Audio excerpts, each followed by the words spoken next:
E aí, vamos para a próxima aula sobre o sistema respiratório. Na primeira aula eu já fiz uma abordagem geral sobre o sistema, então o nosso assunto de hoje, muito importante para a fisiologia respiratória, que é a mecânica respiratória. A gente vai fazer uma abordagem geral sobre a mecânica, sobre os mecanismos fisiológicos que permitem a entrada e saída do ar do nosso sistema respiratório. Então, a mecânica respiratória, como o texto diz, ou seja, o fluxo de ar para dentro dos pulmões é impulsionado por gradientes de pressão que os músculos da respiração criam pela alterações dos volumes dos pulmões. Então, a gente tem que pensar o seguinte: existem vários fatores condicionantes para permitir que o ar entre e saia do sistema respiratório. Então, essa aula de hoje eu vou mostrar quais são os fatores que, de alguma forma, direta ou indiretamente, interferem nesse mecanismo do fluxo de ar para dentro das vias respiratórias.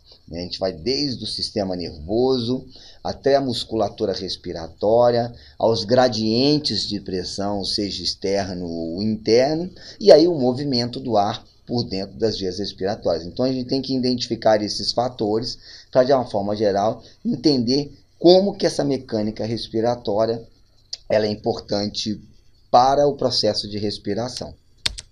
Nós vamos começar aí, músculos respiratórios, né, gente? Sempre lembrando que aqui eu estou fazendo uma abordagem dos músculos gerais, não estou falando de músculos acessórios, não estou falando de biomecânica muscular, eu estou fazendo um apanhado geral sobre os músculos respiratórios, então eu coloquei uma divisão simplícia de músculos inspiratórios e músculos expiratórios. Desculpe o erro no slide aí, mas isso é músculos inspiratórios e músculos expiratórios. Então, os músculos inspiratórios, o principal de todos é o músculo diafragma, né? O diafragma, ele é fundamental para aumentar o diâmetro inferior da parede torácica, o que permite que o pulmão consiga descer. Ele comprime as vísceras abdominais e aí ele facilita a descida do pulmão. É o principal músculo inspiratório, né? Em média, 70 a 80% da nossa respiração ela é determinada pela contração diafragmática. Então, é um músculo importante. Então, a contração desse músculo ela é dependente do sistema nervoso. A gente não pode deixar de lembrar disso, né? E aí, ou seja, para que o diafragma contrai, ele precisa do drive neural do próprio sistema nervoso, por isso que uma coisa puxa a outra. Associado aos intercostais, grande parte dos intercostais externos, por estarem afixados ou fixados às costelas, ele tem esse papel de abrir a caixa torácica, né? Ele abre a caixa torácica e, ao abrir a caixa torácica, ele permite a expansão pulmonar em pequena quantidade.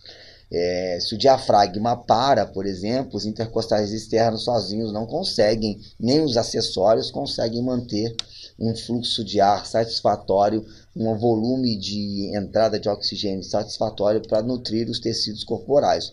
Por isso que muitas das vezes a paralisia do diafragma requer a utilização de mecanismos externos de respiração ou respiração artificial. E aí os músculos respiratórios, voltando a lembrar que o slide aí está errado, né? Os dois principais são os abdominais.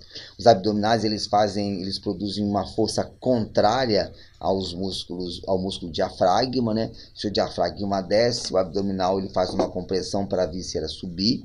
Então ele sobe o diafragma, ou seja, ele tem uma função de facilitar a expulsão do ar, associado aos intercostais internos, que faz o mecanismo contrário dos intercostais externos de uma maneira geral. E aí a gente tem que frisar bem que a inspiração ela é um processo. Quando eu faço uma inspiração dentro do meu volume basal, a inspiração ela precisa do drive neural, ou seja, ela precisa da contração muscular. Isso eu estou falando numa inspiração basal, certo? Ou seja, aquela que o indivíduo está em repouso, é que eu estou fazendo aqui agora. Então, quando a gente está em repouso, os músculos inspiratórios eles precisam entrar em contração até para expandir os pulmões, expandir a caixa torácica, expandir o abdômen para que aconteça a entrada do ar.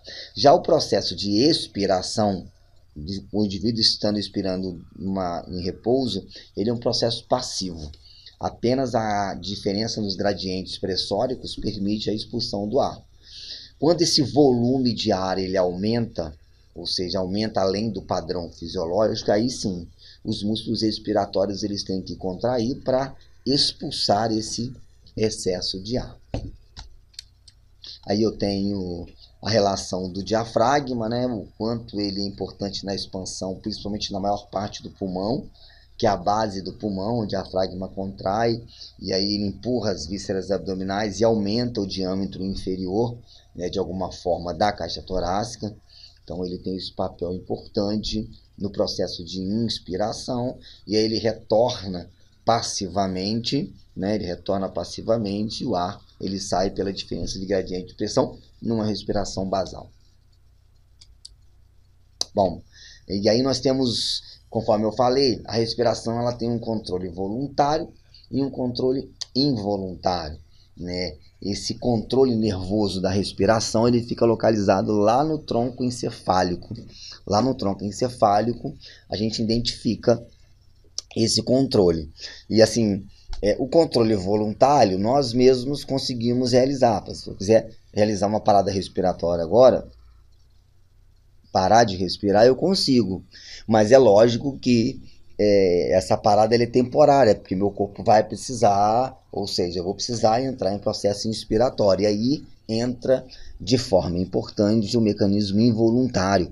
É o que mantém nossa respiração sem a gente estar percebendo. Imagina que todas as vezes que a gente fosse respirar, a gente precisasse perceber.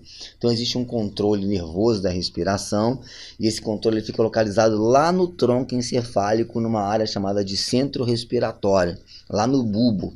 Lá no bulbo nós temos o centro respiratório, bulbo para os anatômicos mais novos e mais antigos, a chamada de medula oblonga, né?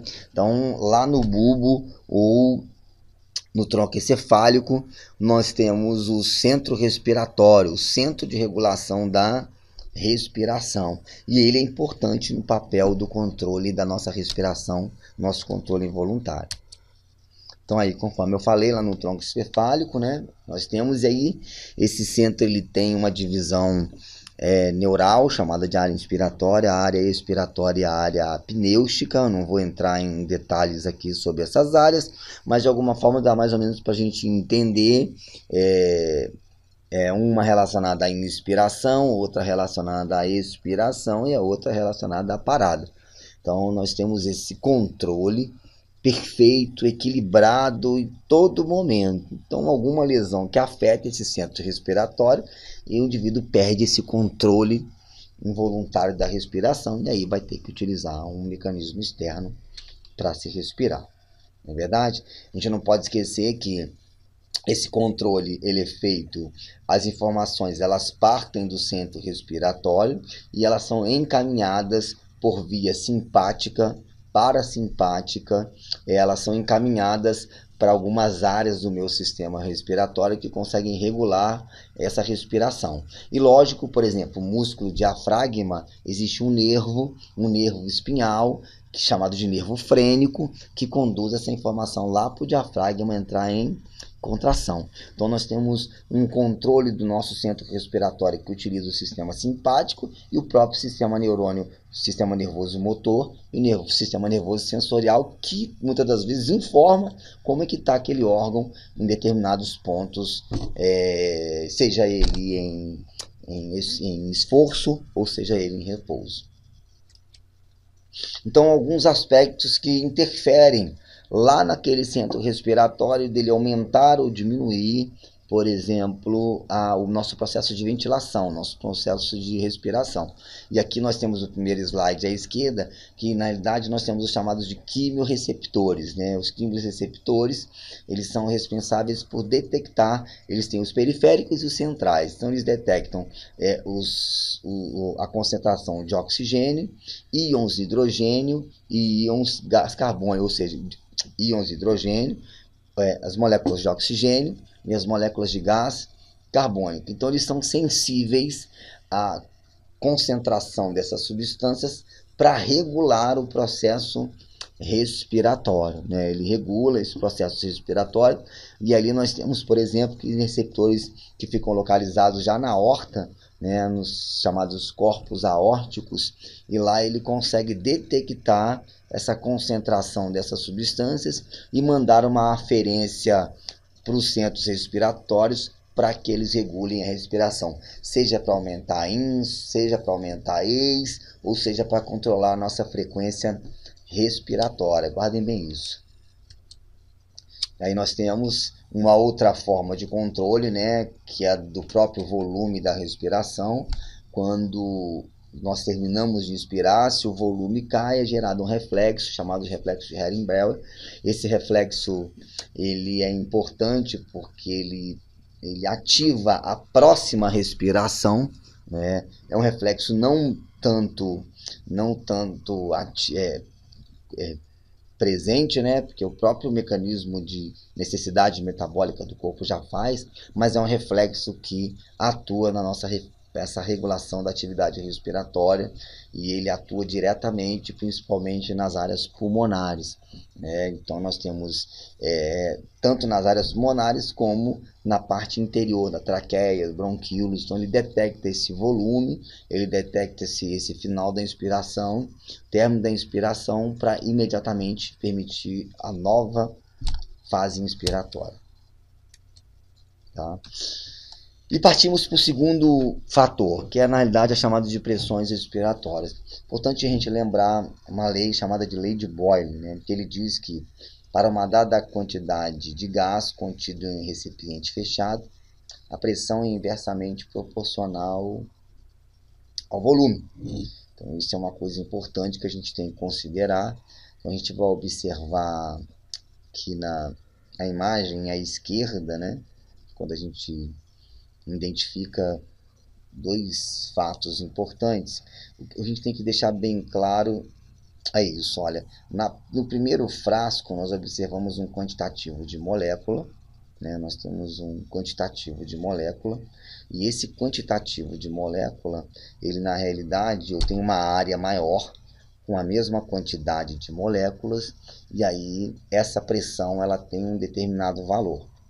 Quando nós diminuímos, olha lá, quando nós diminuímos essa área, na figura à direita, ao lado dela, perceba que essa área é menor para o mesmo quantitativo de moléculas. Aí a pressão ela tende a aumentar. Então eu tenho que lembrar disso, ou seja, ou mais ou menos desse modo. Se eu tenho uma área em que eu aumento esse tamanho dessa área em si, eu vou permitir uma facilidade no movimento das moléculas, e essa pressão vai ter um valor. Se eu diminuir essa área com o mesmo quantitativo de moléculas, essa pressão ela tende a aumentar. Então, na figura à esquerda, eu tenho um frasco com uma pressão X, e na figura direita, eu tenho um frasco com uma pressão Y, o mesmo quantitativo de moléculas. Porém, se eu for comparar, no frasco à esquerda, a pressão ela é menor, no frasco à direita, a pressão ela é maior.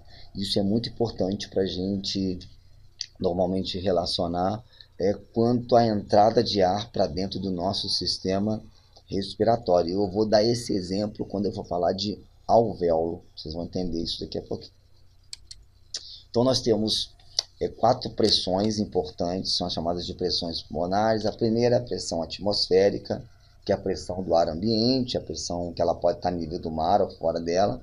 Então essa pressão atmosférica ela tem um valor, eu vou explicar daqui a pouquinho.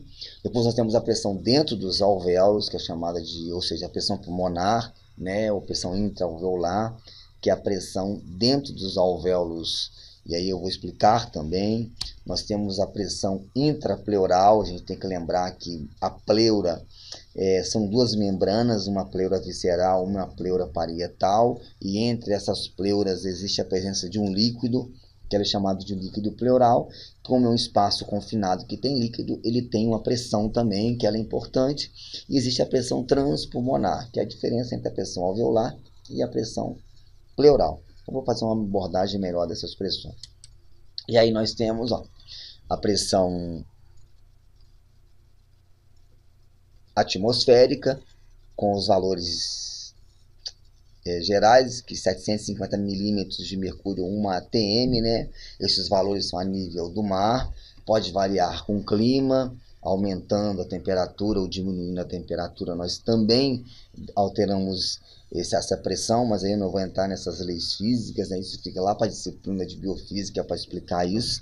Mas aqui eu tenho um ponto importante, né? Quando nós olhamos na figura à direita, observem que a nível do mar nós temos uma maior quantidade de moléculas de gases e conforme nós vamos subindo, essas partículas vão diminuindo a sua quantidade. Nós temos menores partículas de ar nas regiões mais altas, ou seja, considerando a nível do mar. Por isso que a gente fala que regiões como a Bolívia, o ar ele é rarefeito, né? Eu tenho menor concentração de moléculas em relação ao nível do mar, e isso interfere diretamente na própria pressão atmosférica. Então aí a gente observa que até uma determinado nível, né, a nível do mar, conforme o divino ele vai subindo, essa pressão vai caindo, essa pressão de ar ela só tende a cair, e aí ela já não é mais suficiente para nutrir as nossas células. E as nossas células, conforme já foi falado, sem a presença de oxigênio, são células sem energia, são células sem ATP, e aí o corpo começa a parar de funcionar, né? E aí nós temos a pressão alveolar. E isso aqui é um ponto importante que a gente tem que entender. A pressão alveolar, o que eu tenho que ter em mente, é que ela, se eu imaginar a pressão antes do indivíduo inspirar, ela é igual à atmosférica. Ela é igual. Então eu tenho que imaginar que o alvéolo ele tem um tamanho, certo? Eu tenho um tamanho de alvéolo. Eu vou desenhar, mas na minha mão vai ser minha referência. Eu tenho um tamanho de alvéolo. Quando é enviada uma mensagem para a expansão da caixa torácica, quando a caixa torácica se expande, o pulmão ele tende a se expandir. E ao se expandir, esse alvéolo ele tende a se abrir. Quando esse alvéolo, então ele tem uma determinada pressão, né? O alvéolo normal, 765 milímetros de mercúrio. Quando esse alvéolo se expande, essa pressão dentro do alvéolo ela cai. Ela cai em relação à pressão atmosférica. Então, na inspiração, ó, ela varia de -1 a -3.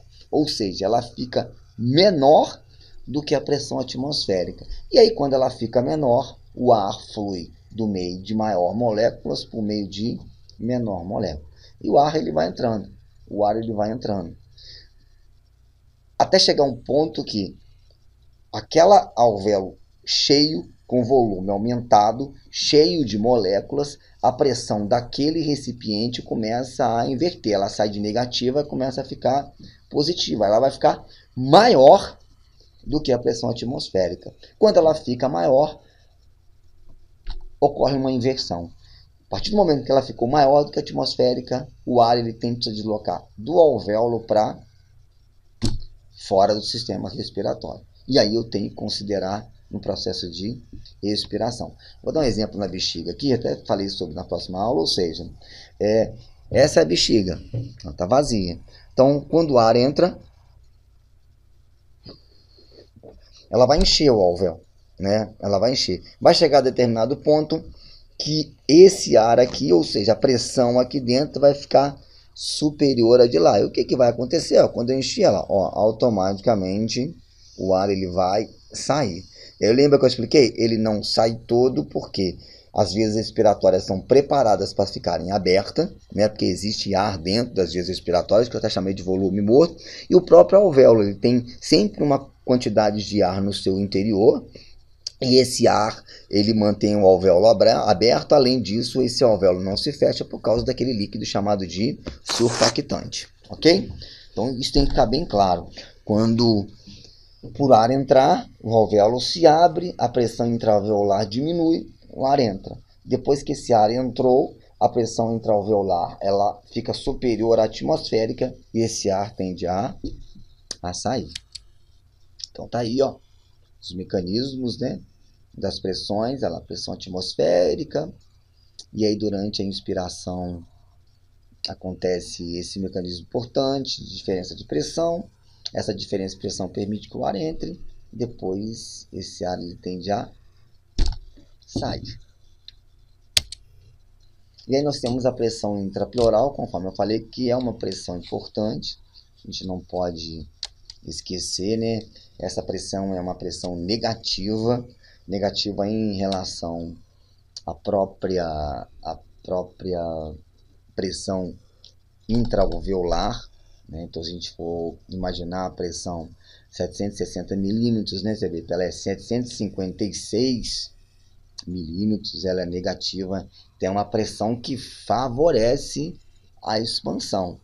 Ela é um ponto importante, ela favorece esse mecanismo de expansão. E a gente tem que perceber que a pleura ela funciona assim. Eu vou usar minha bexiga de novo e vou imaginar a minha mão como uma pleura. Olha, não posso esquecer o seguinte, a minha mão é a pleura visceral. Então, o que acontece? A minha mão faz esse mecanismo. A pleura visceral, ela tende a empurrar o pulmão nessa direção. Então, ela faz uma força nesse sentido. E a pleura parietal, que está grudada à parede torácica, faz uma força nesse sentido. Então, eu tenho duas forças, uma força para cá e outra força para lá. E aí, o que mantém essas forças reguláveis é esse líquido que está aqui dentro. Percebam que esse espaço é importante para quê? Quando o pulmão se expande, esse espaço ele diminui, ele altera a sua pressão, ou seja, esse espaço ele vai diminuir. Quando o espaço diminui, o que acontece? A pressão ainda fica mais negativa, né? Não posso esquecer disso. Ela fica ainda mais negativa, chega quase menos 8. Então, quando eu tenho esse espaço aqui, ó, esse espaço é importante para permitir essa expansão.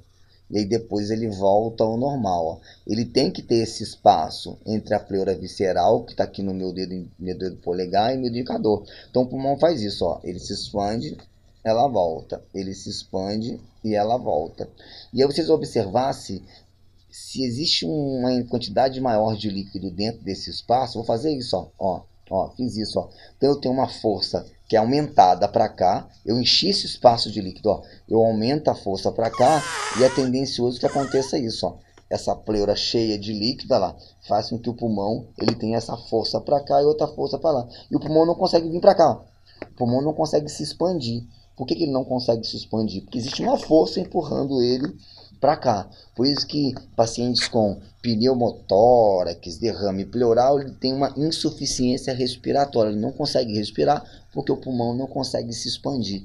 E não se expande por causa de quem? Por causa da falta de espaço pleural. Lá, conforme eu falei com vocês, né?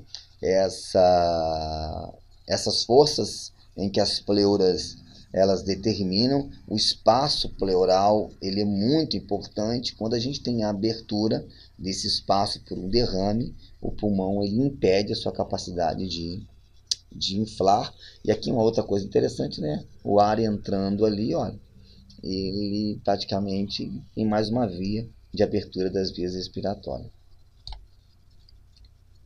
Tá lá eu tenho, olha, conforme eu falei, olha lá, um derrame pleural, uma pleura cheia de líquido, tem várias doenças que podem produzir isso, e aí a quantidade de líquido empurra o pulmão, esvazia o pulmão, e ele não consegue se inflar, ok?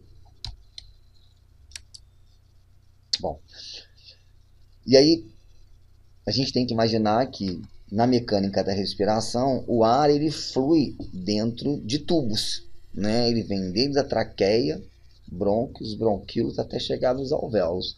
Então, esse ar ele passa por um conjunto de tubos. Imagine que é igual o tubo que nós temos dentro da nossa casa. Tá? Então, esse ar ele pode encontrar uma maior resistência ou ele pode encontrar uma menor resistência, e isso diretamente interfere nesse volume de ar. Então, quais são os consideráveis por volume de ar? Primeiro, a própria força da nossa musculatura respiratória, o drive neural, a diferença de pressão, né, dos gradientes pressóricos e o próprio fluxo de ar para dentro desses tubos respiratórios. E nós temos que pensar que algumas forças podem interferir para que isso aconteça. Duas forças são importantes que a gente chama de complacência e elastância, né? A complacência mede a elasticidade, distensibilidade do pulmão, o quanto que ele distende, porque o pulmão ele é um tecido esponjoso, bem distensível. Algumas doenças podem fazer com que esse pulmão perca essa capacidade, por exemplo, é chamado de fibrose cística, é um exemplo. E a elastância, ou seja, a própria capacidade do tórax de conseguir resistir. Será que eu consigo puxar ele bem e voltar? Será que eu consigo puxar ele bem? E aí nós temos, né, a complacência pulmonar está diretamente relacionada à capacidade desse pulmão ele tem de se expandir, né? Está diretamente ligado àquela pressão transpulmonar, que é a pressão alveolar e a pressão pleural, a diferença entre as duas. Então, essa diferença é importante para determinar. Conforme eu falei, se a pleura enche de líquido, eu vou ter uma alteração na complacência pulmonar. Esse é um ponto importantíssimo que a gente não pode deixar de guardar. E a mesma coisa da elastância, ou seja, o quanto de força que meu tórax consegue se deformar para permitir a expansão desse pulmão.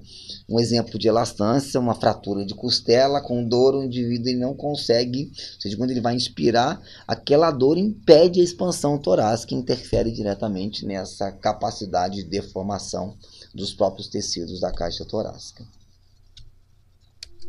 E aí, por último, a gente tem o chamado de fluxo de ar, né?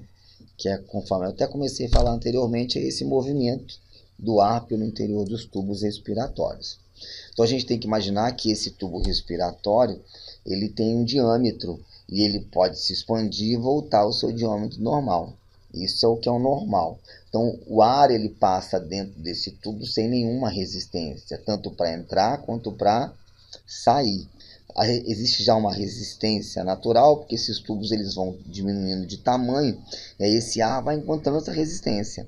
Mas dentro de um tubo respiratório normal, a resistência é menor. Imagine que em algumas doenças respiratórias, por exemplo, como a asma, esse tubo se fecha.